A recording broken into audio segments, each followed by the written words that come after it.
we're going to be looking at using arm bars, arm locks for karate. And there's no doubt that these were really a very valuable part of what Sorsai taught. In fact, not just Sorsai, but karate teachers going back a long, long time.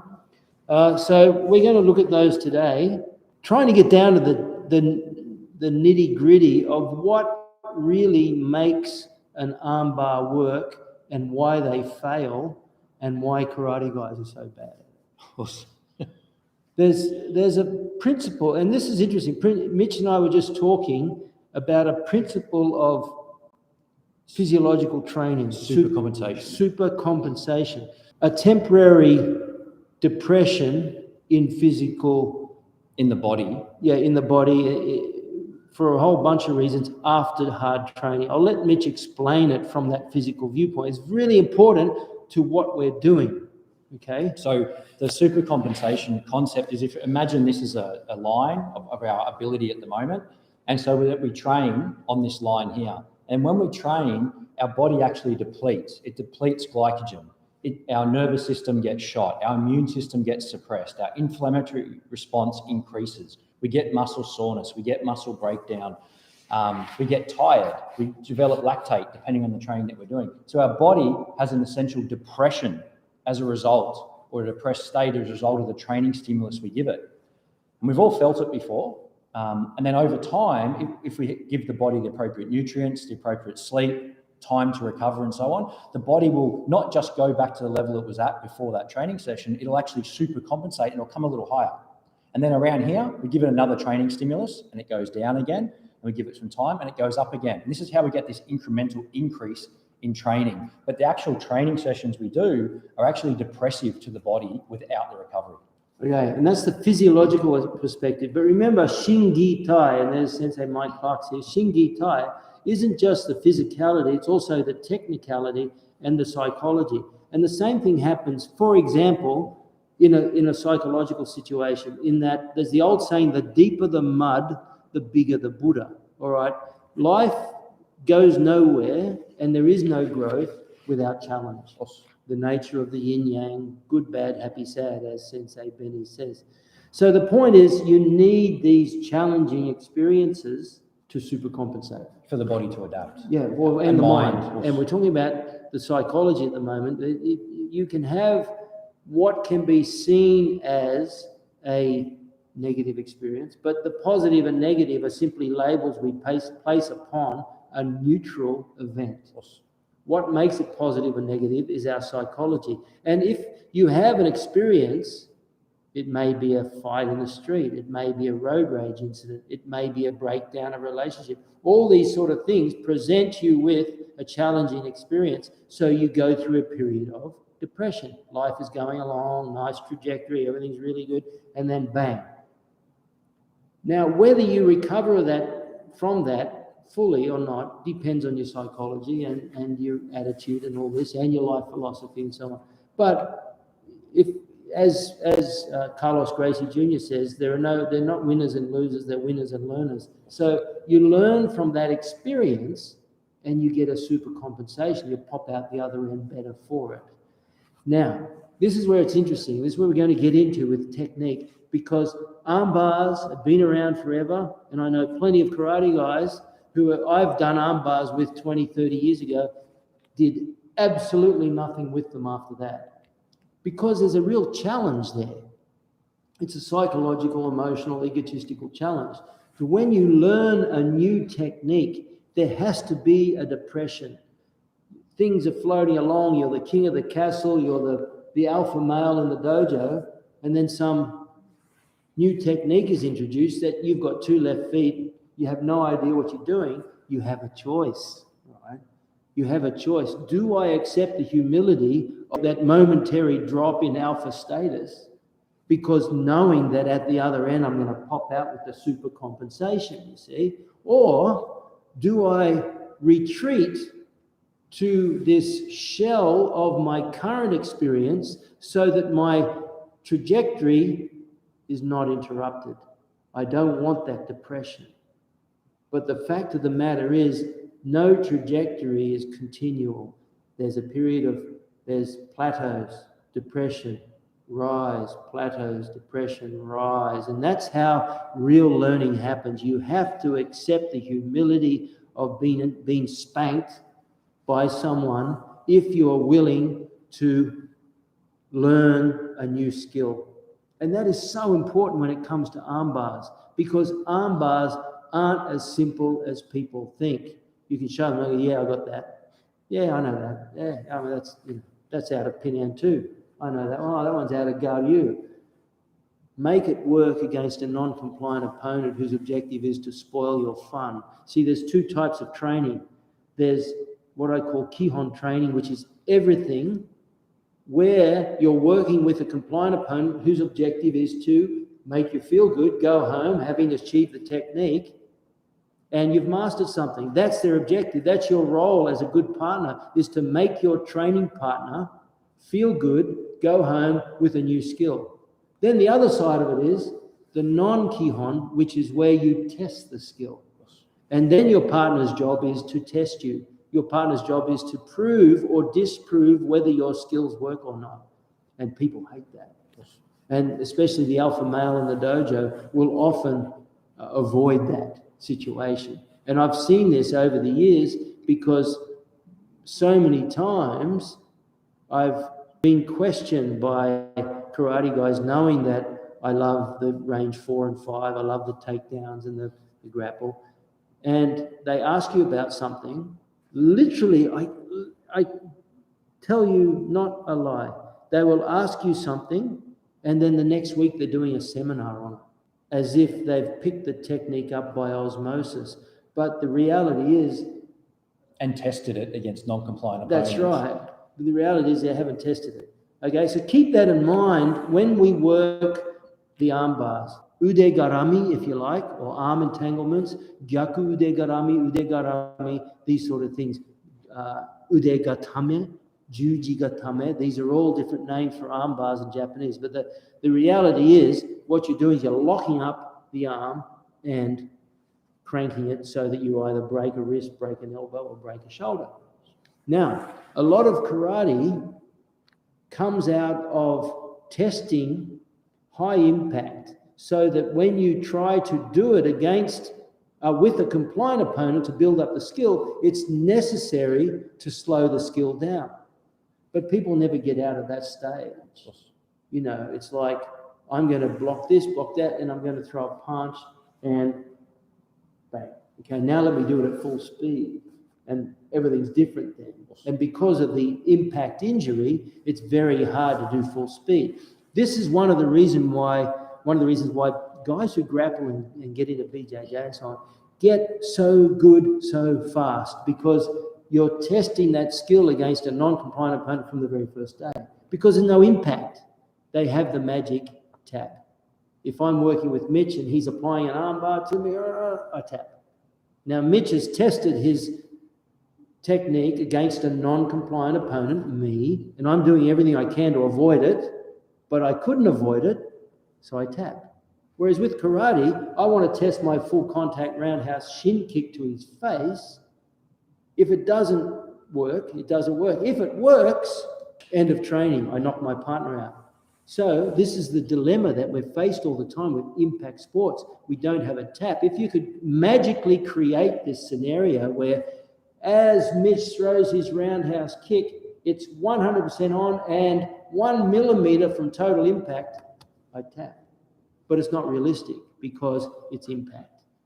Okay? So the beauty of arm bars and so on is that you can tie them up. But with some karate arm bars and so on, it's not that easy. You can't simply do them at full speed and full power without injury. And we're going to show you a couple of those as well. One that comes to mind is one that Sorsai taught, and he also incorporated into Garyu, his own kata, the koken up and the koken down.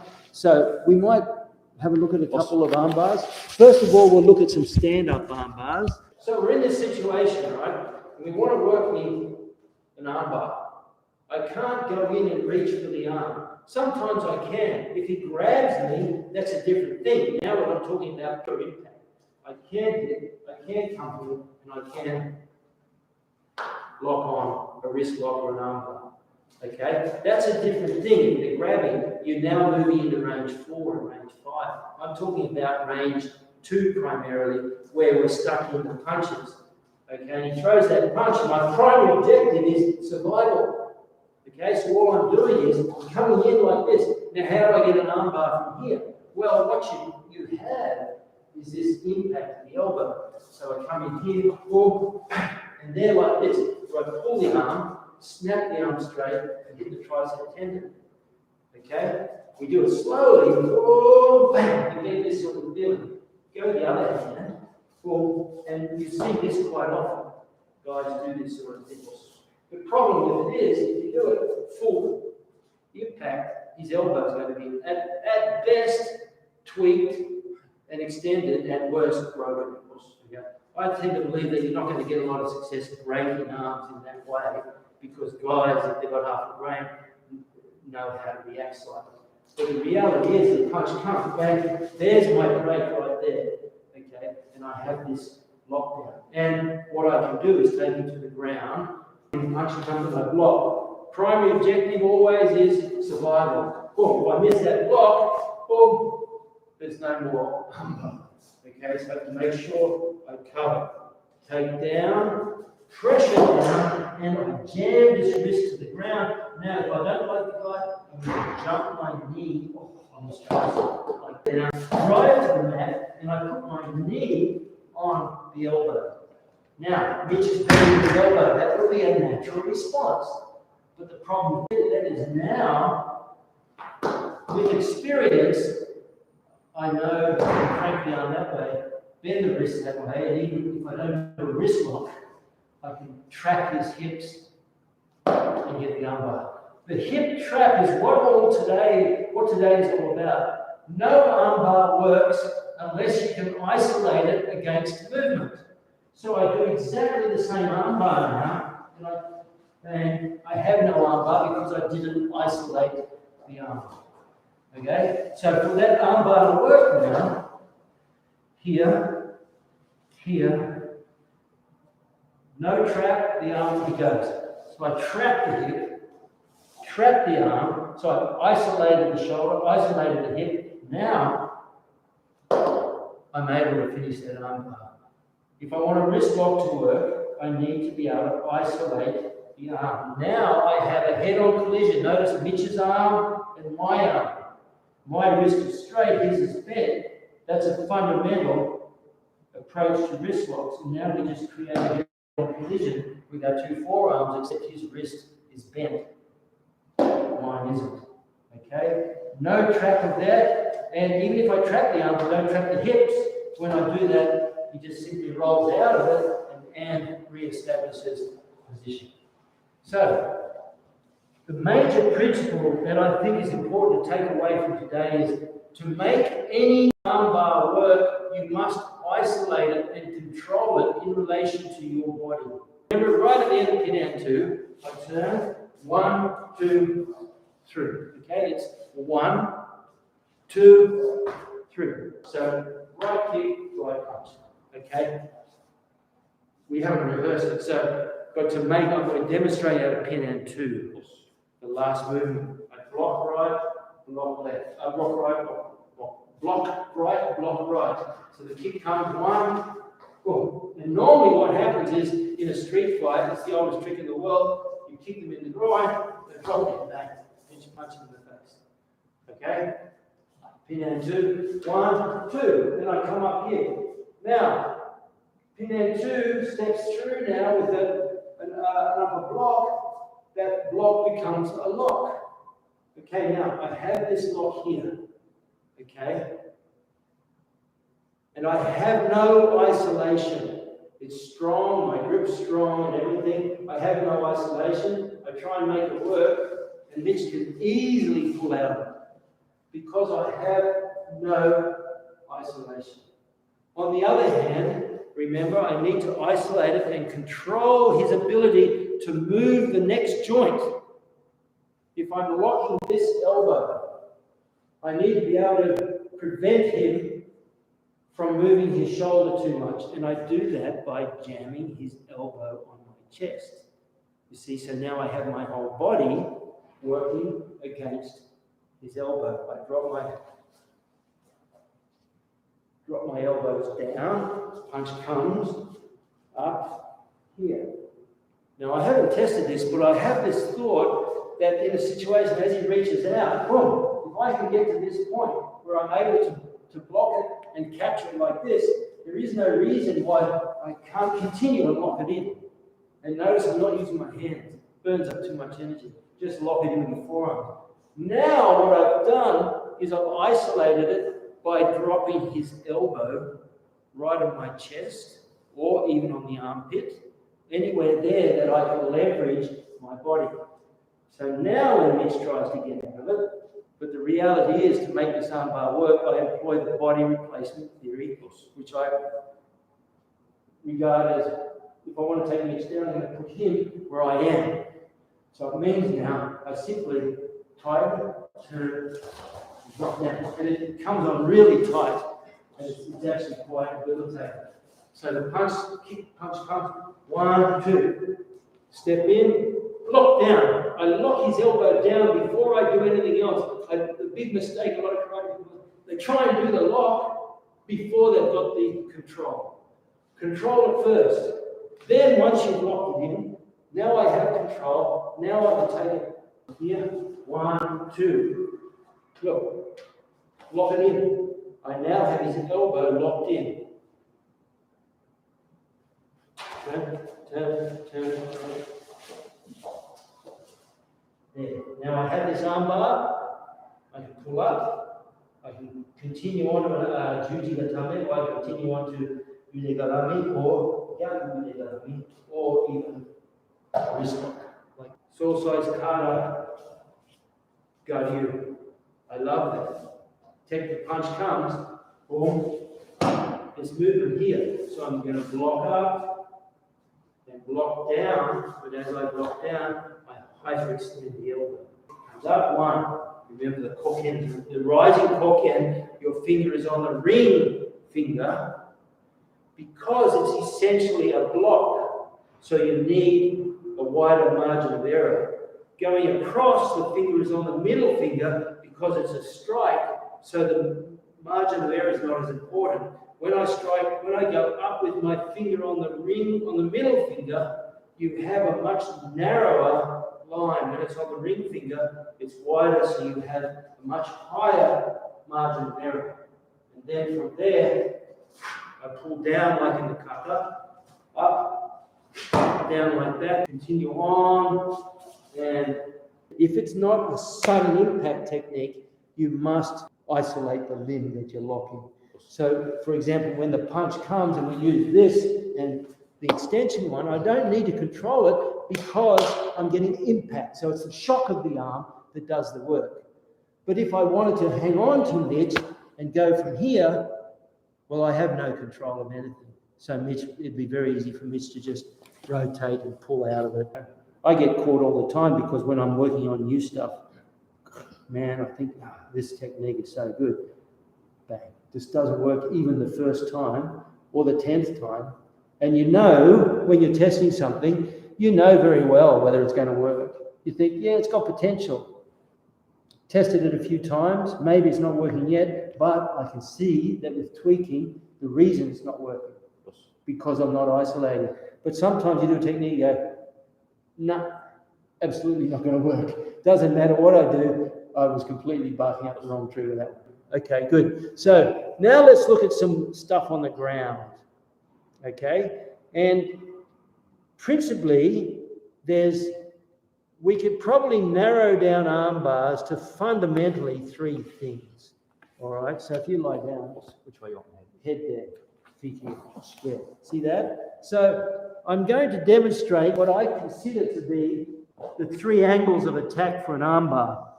And this doesn't matter whether you're inside, standing, mount, half guard, bottom, any position. There are 3 fundamental positions for the arm bar. 1 is the arm is up like that. 2, the arm is straight. 3, the arm is down. Okay? This is called udegarami in Japanese. This is called udegatame, and this is called gyaku udegarami, or reverse armbar. Okay, now, for me to make an armbar work here, I come in this way. See that? Once again, I need to isolate. If I'm not isolated, yet see this, keep going, and he just pushes me away. Okay, so I need to shut down. So one of the first things I might like to do, this arm here can be a real bother. So there's a good principle.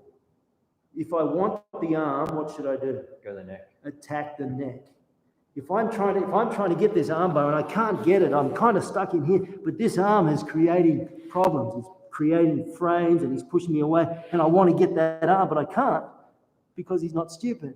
So what I do is I'll come in here and I'll start to attack his neck. What does he do? He either chokes out or see he's using his arm now to defend. So when he defends with that arm, that's when I take the arm and isolate it. So I'll show you what I do with that arm to isolate it. I'm trying to get it. I want to attack this arm.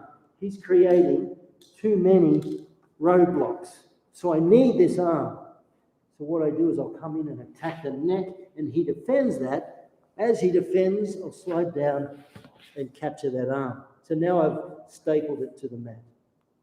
Okay, now access to this arm is much easier. Okay, it's coming forward. That's good. So I isolate this arm, remember?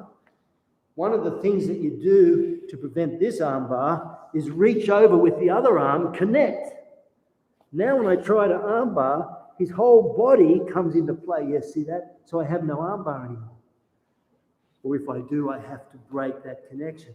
So by locking that arm down, by pinning it to the ground with my legs, now I have this arm bar. Now, the most important thing you can do when you're developing these skills is work with a reliant, compliant, helpful opponent, partner. Okay, so now I'm in this position. So that means I need to look after him too. So it means I work the skill, the udegarami. The arm is essentially 90 degrees coming this way.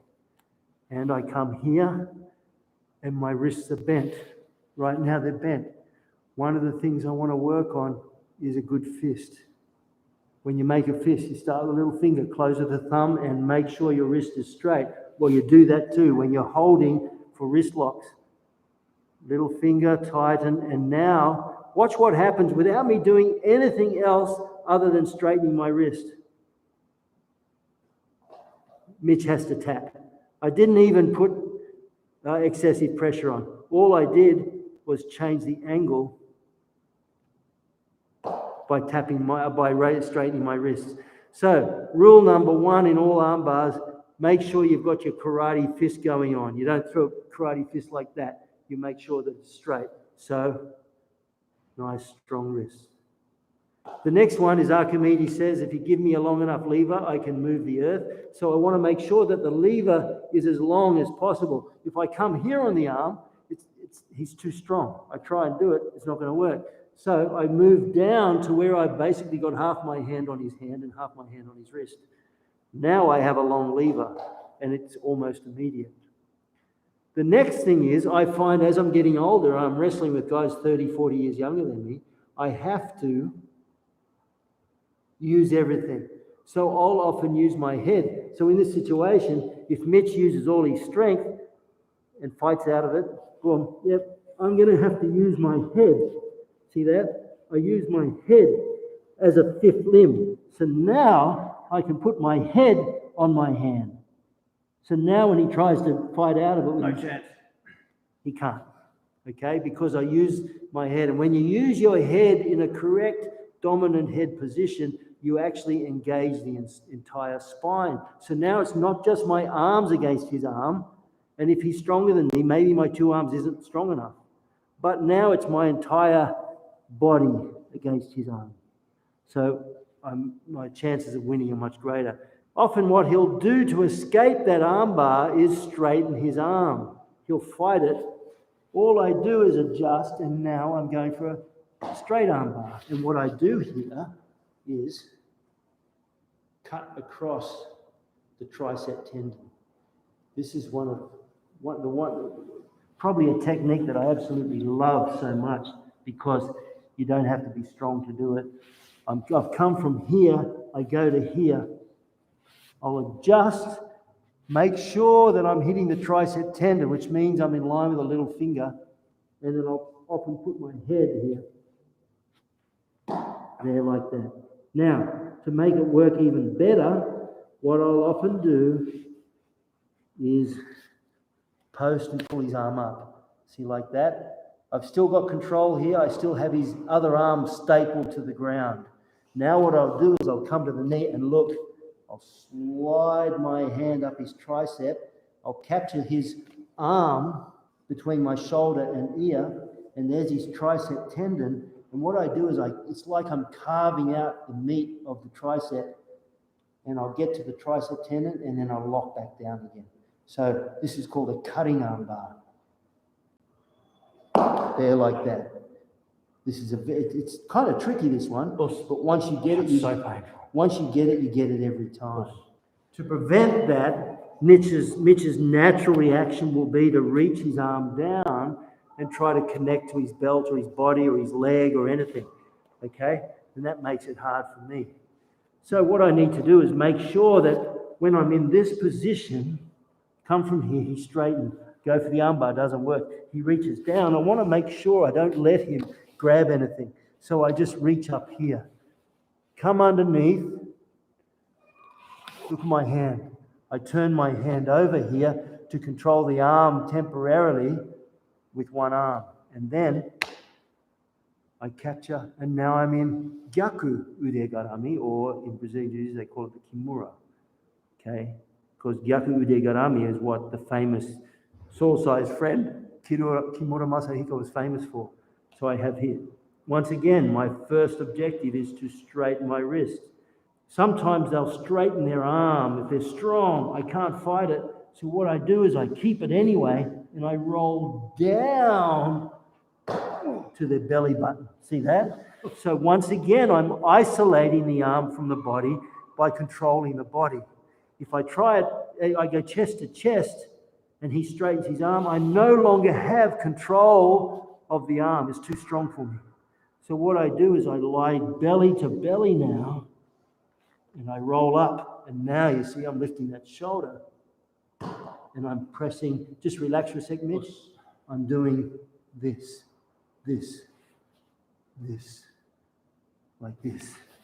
So I have here and here. Even if he straightens his arm, you haven't lost the technique. I want to bend his arm. And this cross-body Gyaku Ude Garami is kind of tricky. Sometimes what you need to do is switch feet and bring your leg over the head. See, like that? And now I can get tremendous leverage on the arm. But if I want to stay on the side here and I do it, you can do it, but if he straightens his arm, I need to roll my body down to his belly and straighten it. Okay, once again, watch what happens in this position. All I'm going to do now is straighten my wrists. You'll notice his hand doesn't really move in space. All I'm doing is, well, it did move, but that's because I'm moving my wrists. That's all I'm doing, okay? Sometimes what you may want to do is pull this arm in. So this is also a super, super strong way of getting it. Okay, so I'm going to go right down to his hands now to get better leverage. And I'm going to pull the hand to his armpit. See that? If I can get his hand to his armpit, I've reduced the amount of extender energy in his tricep. It's just too close to the limit, right? So what I do now is I simply switch hands. Now I have this hand free. So if I was in a real situation, I can tie him up here. I can now attack the groin. I can now attack the body, elbow the body like that. Okay, and if you want, look, I can switch legs. So I'm pinning his arm with my other leg, and now I have access to his head if I need to. So this one arm control deep under the armpit is very, very valuable. Okay, If his arm is close to 90 degrees, I'm not going to control him. If he uses strength, I'm going to lose it. So at that point, if his arm's close to 90 degrees, I'll bring my second hand in and pull it in tight. Now if he tries to straighten his arm, I'm trying. Even me, 40 or 20 years older, and I have nowhere near Mitch's strength, because of the position of the arm, I have the leverage to control his arm. Now to finish it, all I need to do is just join my hands like that and push it in and come up. If he's super flexible, I can switch legs, come over the head, and then push it there like that. Okay? If that doesn't work, always remember you have wrist locks as well. There. But if I'm finding that this cross body isn't strong, I switch my legs, so I'm stapling his arm with the other leg, and I pull his body vertical. See that? Now I keep this arm strong. Again, remember the technique doesn't work unless you've isolated it. So right now my right shin is across his right arm. My leg is scissoring his head. So if he tries to move his body, often what will happen is they'll try to turtle up. They'll move in that way. By having this hand down his back, it allows me to stop that. And if he really fights to turtle up, and he goes to turtle, by having this arm here, I can pull the turtle back down again. Cross-facing with my shin, and now I have this isolated arm. It's not going to work unless I isolate his head. Look, he has no isolation in his head. I do exactly the same movement, and he just literally turns out of it. Okay? So if I want to make it work, I need to isolate his head. So now I have his head scissored between my legs. Now if he tries to get his head out, the arm lock will come on before the head escapes. Another thing you can do here is go straight for the wrist. That's hard against guys who know how to defend wrists well, which is the subject of another day. But boom, that elbow is in my body. I rotate, once I get past the line of his body, remember, never compromise your control for the sake of the technique. I get to here and I'm starting to, what did I do wrong? Didn't regain it, you kept going. Yes, I kept going, trying to finish the technique when it wasn't even there. Remember, control first, finish the technique after. So if Mitch starts to get his head out,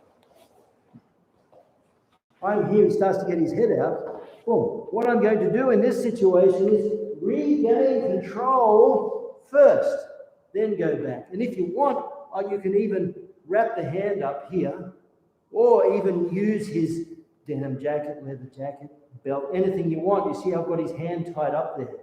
Whilst he tries to get his head out. He might get his head out, but because I've freed my hand, I can always hit if I want to. But also what I can do is use that hand to isolate his head again, regain control of the head, and go back to the armbar. You don't always have to do that. You can trap it here as well. There's things you can do for this chokes in there. We'll do that in another day. This grip here is very strong, and you can use it with even t-shirts. Wrap the hand up. If you're not sure what I mean, he's connected his hand or he's controlling his hand. He's too strong for me to break that grip. So I go, okay, well, I'll take that as a gift. And I'll take his gi now and I'll wrap it over his wrist. Some people like down, I like up. Because if you go down, quite often what they can do is they rip the gi out with their other hand. So they're like that. They use this hand to rip the gi up, boom, like that. But if my hand is down, it's not going to happen. Okay, and then from that control, get your arm out, Mitch.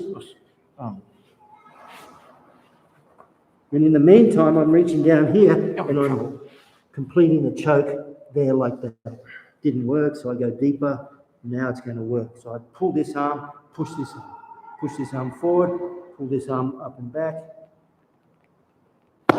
Choke goes on. Or all because I've got this arm control, I can come behind here even and get that there.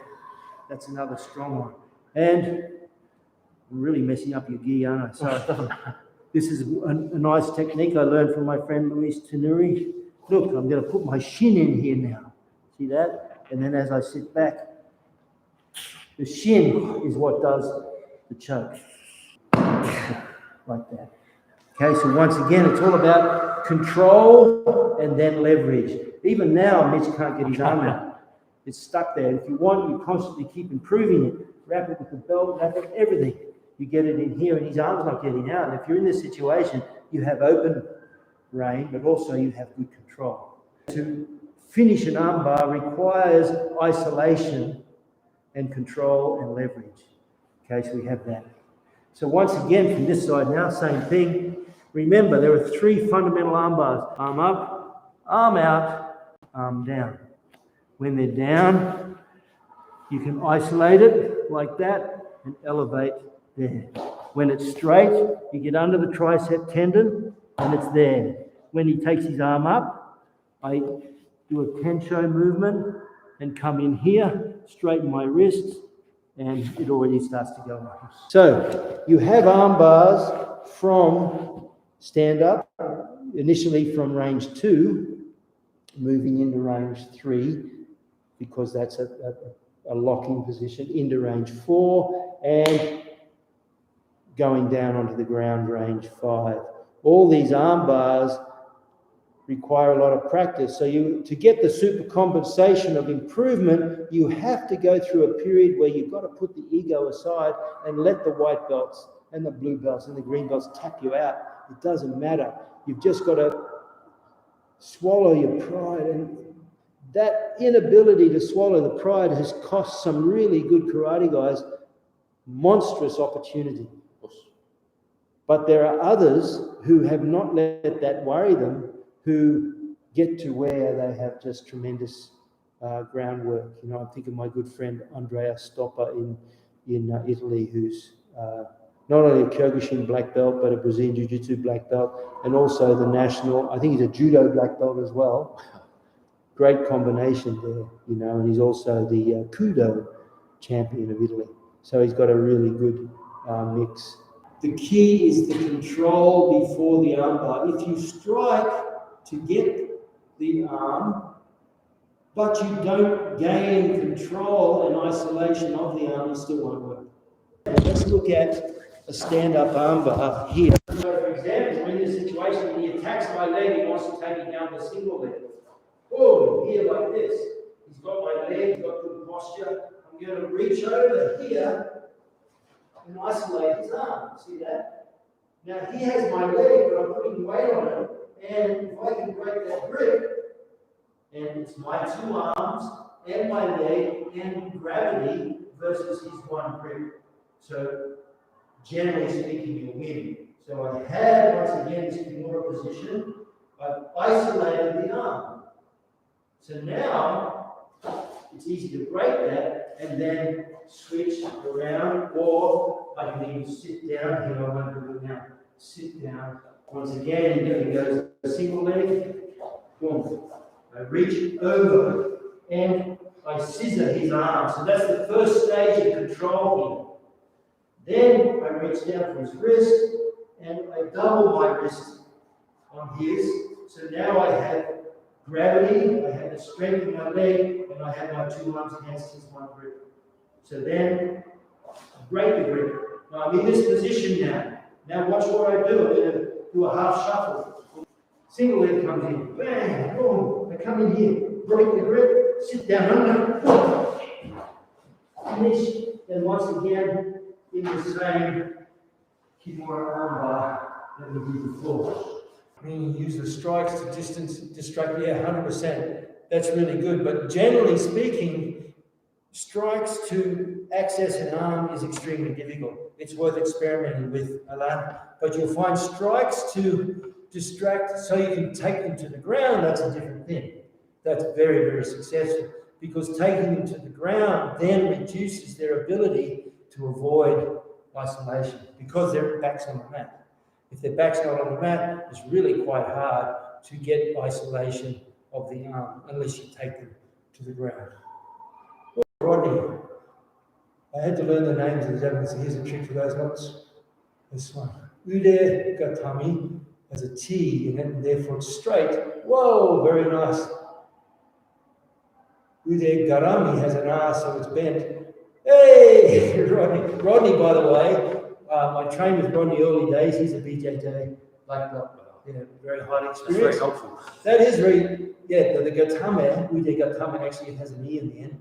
That's a straight armbar. That's really good to know. Whereas the ude garami is an entanglement with the R. Rodney, I've learned something there, and that is so cool. I'll be using that. But I'll make sure I give you credit. I always do. You have particular drills you use to practice capturing the arm at speed before you control the stand-up scenarios. Yes, that's a good point, Margo. And the point about controlling the arm is you have to close into range 4. You can't do it from a distance. The notion that you can control an arm at this distance is not realistic. Okay? You have to leverage your body, Marco, and that means more and more of my body against less and less of his. So if I want to, there's an old saying in Japanese, 1 foot in front of the blade, you're in hell. 2 foot forward, you're in heaven again. So if I want to deal with that situation, oh, it's just a matter of this. If I hang around here, it's just a matter of time for it to happen. Okay? So what I need to do to control the arm, Marco, is close the gap and control the arm. Now I'm moving in, see that? Now I have time to close and lock in the arm. Now I have it here, the hitch is down here, that's not going to stop me. He's nice and strong there. So what I do is I turn this way. And take it down that way. So the only way you can control the arm is by moving in the gap. I always like the kanku movement, the arms that come up, the double cocked cone.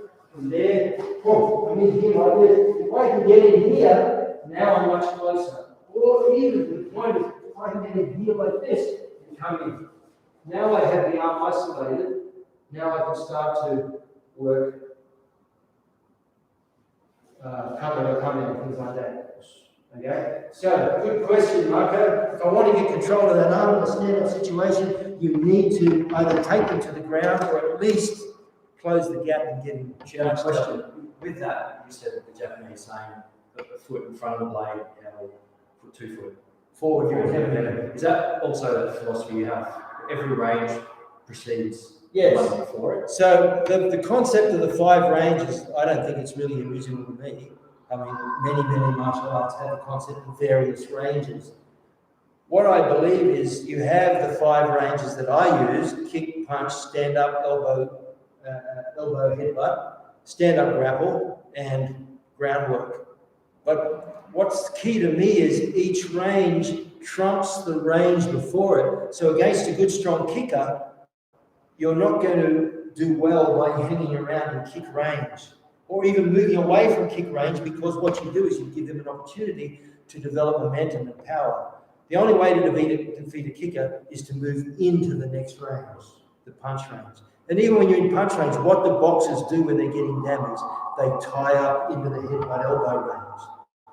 Okay, and then from there, if you want to defeat that, it's just a matter of time before they free themselves. You have to go into the range 4, which is the stand-up grapple. And from there, to defeat that, you have to go into range 5, which is to take them to the ground. So each range trumps the range before it. The kick range is trumped by the punch range. The punch is trumped by the headbutt elbow range. The headbutt elbow range trumped by the stand-up grapple, and the stand-up grapple is trumped by the ground range. And then it reverses again. If you want to beat the ground range, you need to get up, create space. Okay, so that's circle complete. Good question. Yours. You know what they say, principle before technique. I'm thinking this is what you mean here too. You get to the principle involved, you have a choice about how to employ it. In a way, that's correct, yes. If you want to learn how to armbar, it's like teach a man to fish or give him a fish. You give him a fish, you feed him for the night, teach a man to fish, you feed him for life. What we're trying to do is teach that to make any armbar work, and there are only fundamental 3. There's armbar, armbar. The rest are simply variations of those three. You're either going that way, you're either going that way, or you're either going that way. They're all. The principle is isolate the arm.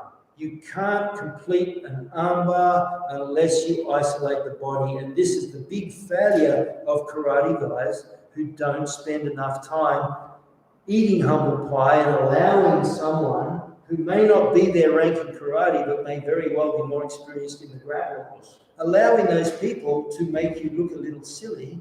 You only feel silly if you feel silly. You don't have to, you can be drilling the technique and not feel silly. I've traveled all over the world being spanked by guys, and a lot of them are 10, 20 kilograms lighter than me. I don't mind that because you got that super compensation later. I walk away having learned something. So the fact of the matter is, the principle that we're dealing with here is isolate the body. Of course, there are other principles: wrist straight, not bent, tightness, control the shoulder, elbow up, push, pull. These are all principles as well. But the primary principle in any armbar: control the body and isolate the arm. Anyway, there you have it. That's the armbars. Armbars for karate are no different to armbars for a judo player, jiu-jitsu player, and aikido. It's all about, aikido doesn't do so much armbars as wrist locks and wrist throws. They're beautiful as well. There are 5 fundamental wrist locks. Experiment with your armbars. Eat humble pie. Allow students who are better than you at the grapple, even though they may be just a blue belt in karate, allow them to help you break through that barrier of not being willing to eat humble pie for the sake of an increased trajectory. At the moment, if you're not learning anything, your trajectory is flat. When you have to learn something new, it's going to drop. It's just a fact of life. But if you don't accept that, you're going to stay flat. If you accept that, you have the super compensation principle, which means you're going to take off after that, and your trajectory will go from flat to up. It may be a rocky road, but it's still going to be going up. Anyway, thanks, guys. I hope you got something out of that. Appreciate the feedback too. Thank you very much. Mitch, you're a very, very patient fall guy. Appreciate it. If you've got any questions about arm bars, I'm very conscious of the fact we didn't cover everything. We just covered fundamentals. Please, by all means, leave a comment or a question. There are some great questions there, as always. Remember, I'm ever appreciative of my Patreon family. You guys are what make this happen. I'm preparing something special for Patreon right now. Otherwise, if you're not a subscriber, please hit the bell, hit the subscriber button, help me get my channel up to 1 million subscribers. I'm nearly there. I think I'm at 1 million. Yeah, I think I'm at, what am I now? 1 point something thousand. So 2 point something thousand. So another 500 of those, and we'll hit the 1 million mark. Thanks, guys. See you next week. Us.